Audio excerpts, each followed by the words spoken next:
Thank you, Mr. Chair. A very short question going back to an earlier contribution I made about clause, subclause 7 of clause 52, so on page 29, is the repeal of section 161 GD 7 and 8, Roman numeral 7 and 8.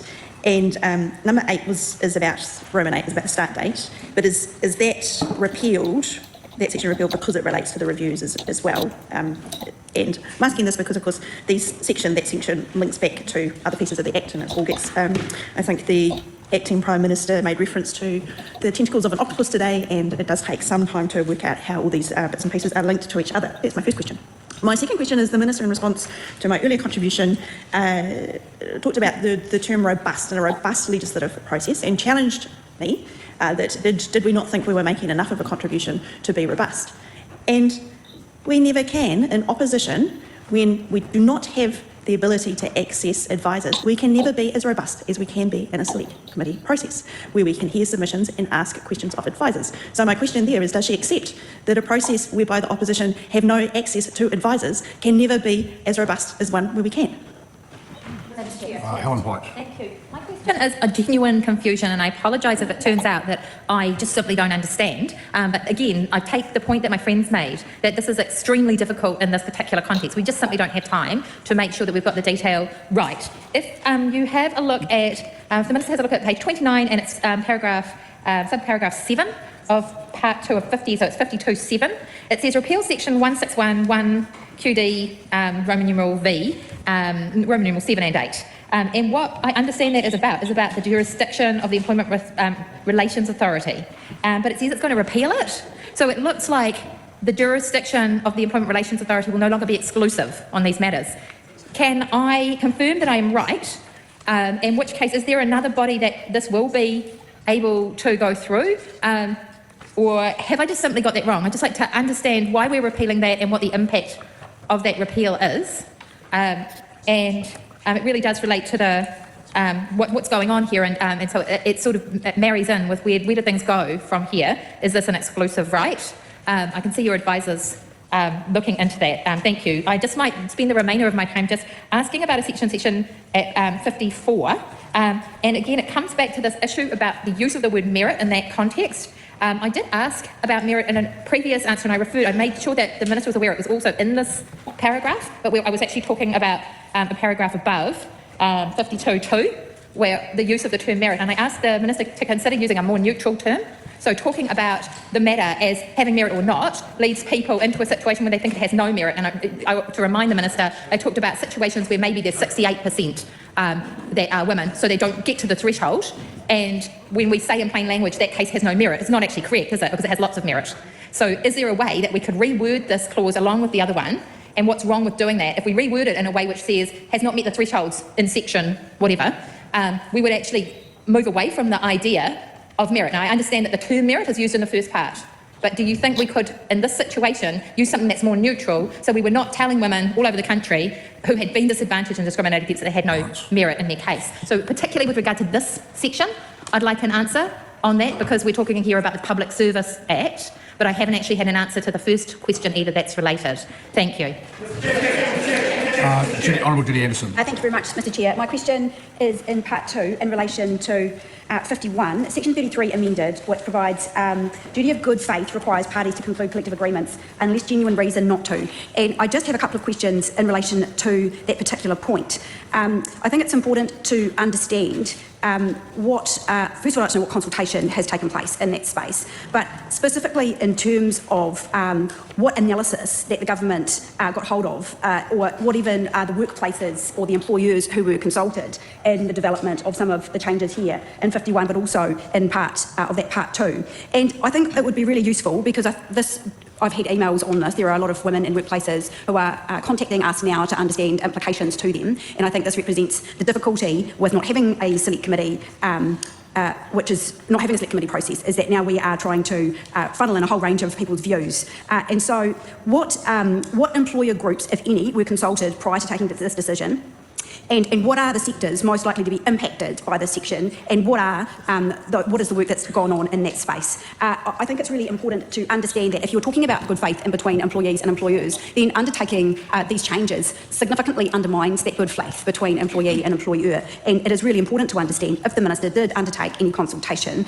We've already been asked if the Ministry of Women's been involved. I understand they haven't, but what other consultation has taken place in that space? I do know that this question has been asked in relation, but it is incredibly important, and I don't think we have had an answer. So I'm going to ask that again, but I would like to understand what advice did the Minister receive specifically in relation to those existing free trade agreements, particularly with the EU and the UK, because we know these specific implications in there in terms of our stance on pay equity, and I did want to understand whether that had been covered off or not. And the final question that I have had, I would like to hear from the Minister, is that while we have discussed in terms of good faith and the impact upon women's wages, there is analysis, and often we don't have a RIS, so I'm asking, what happens in terms of the existing child poverty reduction targets, and has there been any analysis done by either the Treasury or the Department of Prime Minister and Cabinet that would give further insights into the impact on the existing child poverty reduction targets? Now, these sorts of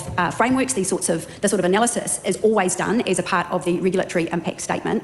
It is absolutely shocking that we have a bill from the ACT Party who set up the Ministry of Regulation, who's put forward such a fundamental bill that changes the whole framework of pay equity for women, and there is zero analysis in terms of regulatory impact for New Zealanders. So I think it's completely justified that we ask these questions about what consultation was undertaken with other employers, what advice was received in terms of the impacts on their trade agreements, particularly with the EU and UK, and also what is the impact on those child poverty reduction targets that are monitored, even though they have been changed under this government, they still exist, and those sort of fundamental parts of analysis should have been provided as part of the regulatory impact statement. So I would ask the Minister to be able to fill in some of the gaps that she has left wide open as a result of not having that important analysis in terms of what the impacts will be on New Zealand women as a result of this legislation. Mr. Chair. Honourable Minister.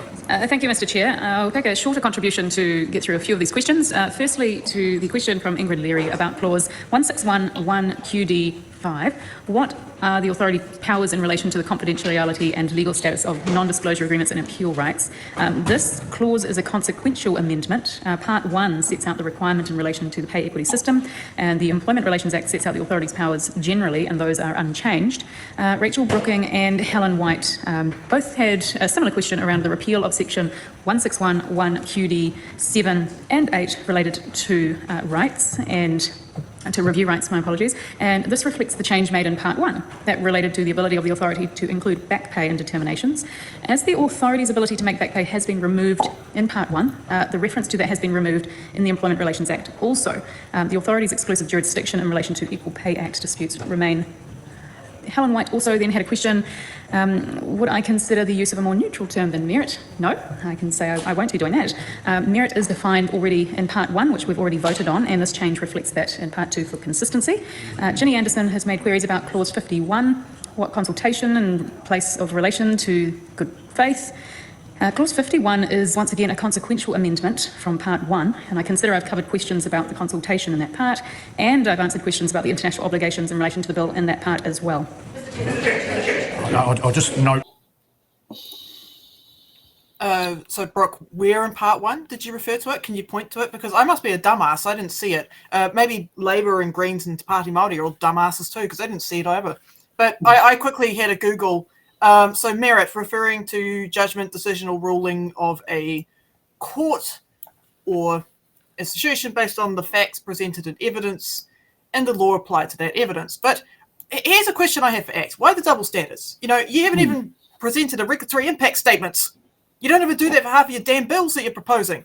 You know, it's funny when you've got Brooke van Veldon standing up saying that, hey, women need to present more evidence than me. It's a bit weird, isn't it? They didn't even consult anybody. I mean, I looked through the bill. Who did you consult? Who did you consult? I can't find anyone. I mean, what industries? What departments? Ministry for Women. Rejected.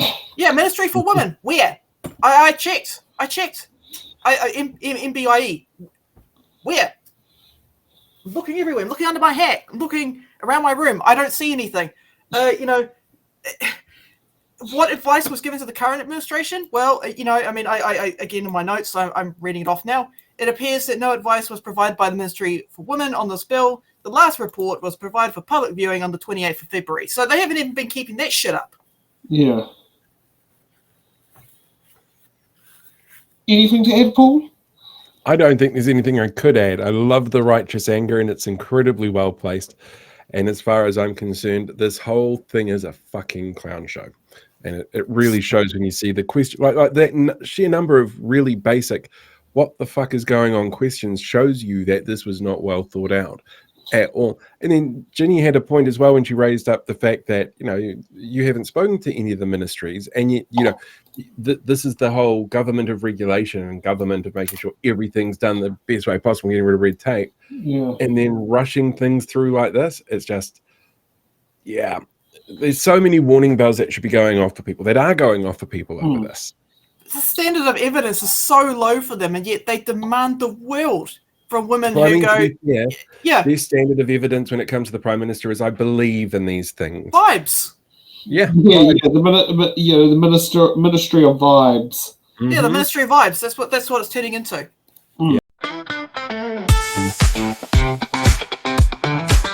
Thanks for watching.